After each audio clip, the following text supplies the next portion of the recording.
अस्सलाम वालेकुम। आज हम बनाएंगे मटर पुलाव। तो इंग्रेडिएंट आप स्क्रीन पर देख सकेंगे लिखे हुए। तो चलें हम स्टार्ट करते हैं रेसिपी।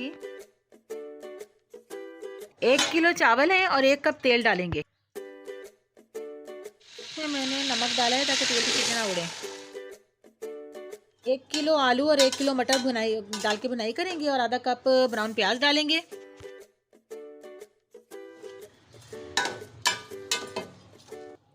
अच्छा, इसमें जो है ये पुलाव मसाला डालेंगे। ये लहसुन अदरक पाउडर और होल गरम मसाला से बना है। ये इसके इंग्रेडिएंट डिस्क्रिप्शन में देख लीजिएगा।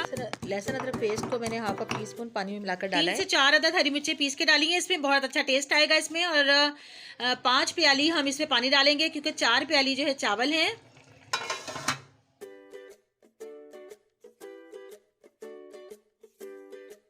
अच्छा, इसको हमने पानी डाल के जो है गलने के लिए रख दिया था आलू मटर को, तो ये गल चुके हैं। अब इसमें थोड़ा सा पानी और डाला है चावल, फिर पानी जब पकना शुरू हो जाएगा तो हम इसमें चावल डालेंगे।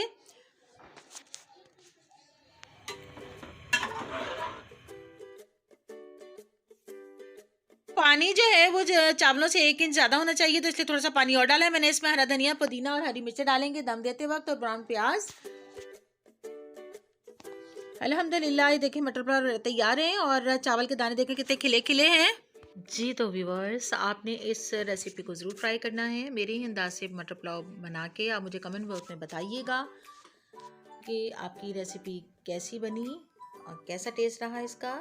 तो मिलेंगे इंशाल्लाह ताला नए जायके के साथ। जब तक इन्हें इजाज़त दीजिए। अल्लाह ताला दुनिया और आखिरत का सुकून अता फरमाए, आफियत बख्शे, हलाल और तैयब रिज़्क़ अता फरमाए और इसमें कुछ शादगी अता फरमाए। अल्लाह हाफिज़।